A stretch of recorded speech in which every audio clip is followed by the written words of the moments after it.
வணக்கம். பாண்டியன் ஸ்டோருக்கு ஒரு ப்ரோமோ வந்திருக்கு. எவ்வளவு தூரம் முடியுமோ, அவ்வளவு தூரம் ஒவ்வொரு சீரியலையும் ஒருத்தனை கேவலப்படுத்துறதுன்னா, இதில இந்த பாண்டியன படுத்துற கேவலம் இருக்கே, அந்த ஆளையும் நெனச்சு பார்த்தாருனாங்க, நம்மள இவ்வளவு கொடுமைப்படுத்துறாங்களேடா, அந்த காச குடுத்து நடிக்க வந்து, நம்மள இவ்வளவு கேவலப்படுத்துறாங்களே, ஒரு மனுஷனா கூட கடைசில அப்படின்னு அவருக்கே தோணிரும். பார்த்தீங்கன்னா, மீனா வந்து சொல்ல வராங்க. சொல்ல வரும்போது வந்துட்டு, உடனே வந்துட்டு, "டேய் இரும்மா, நான் பேசிட்டு இருக்கேன், நீ என்னம்மா குறுக்க பேசிட்டு இருக்க?" அப்படின்னாரு அவரு. "ஏய்யா! ஒரு விஷயம் சொன்னா முழுசுமா கேட்க மாட்டீங்களா? அதுவும் அரசி, உன் பொண்ணோட வாழ்க்கை சமாச்சாரம்.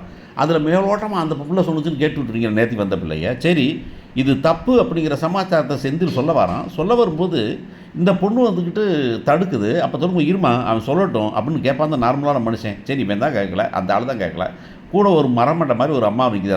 அந்த அம்மா பேர் என்ன? கோமதி. அது கேட்க வேண்டாமா? அதுவும் கேட்கல. அப்படிங்கிறது தான் கொடுமை. இப்ப பார்த்தீங்கன்னா, இந்த பையன் வந்து கண்டிக்கிறான். நம்ம ஆளு அடுத்த ப்ரொமோ இருக்கு. நம்ம ம் சித்தப்பா கண்டிக்கிறாரு. கண்டிச்சாக்கா அந்த அம்மா அந்த புள்ள வந்துட்டு ஒரு அடி அடிச்சுப்புட்டாப்புல. அடிச்சோன்னே அந்த அம்மா வந்து சத்தம் போட்டுலாம் வந்து வெளியே இருந்துலாம் கதவ தட்டிட்டாய்ங்க. கதவ தட்டி உள்ளார போனா, உள்ளார போய் "என்னம்மா என்னம்மா பிரச்சனை?" அது அப்படி சேலைய தூக்கி போத்திக்கிட்டு நின்னுக்கிட்டு சொல்லுது. "இந்த வீட்ல யாரும் சொல்லி தரவே மாட்டாங்களா? என்னதான் பொண்டாட்டியா இருந்தாலும் விருப்பப்படலேனான்னு." ஐயோ சாமிகளா! எவ்வளவு வல்கரான பொம்பளையா இருக்குது அப்படிங்கிறது தான் கொடுமை. அதாவது வில்லி பொம்பளையா இருக்கலாம். ஆனா, அந்த வல்கரான ஒரு பொம்பளைய, இப்படி பேசுற பொம்பளைய, அப்படி கதை கட்டி பேசுற பொம்பளைய சகிச்சுக்கவே முடியாது. ஆனா, திரும்பவும் ஒரு பிள்ளை மாரி வளர்த்தேன் அப்படின்னு சொல்றாரு. பிள்ளை இவங்களுக்கு அவங்க தான். அந்த ஆளு தான், பழனி தான்.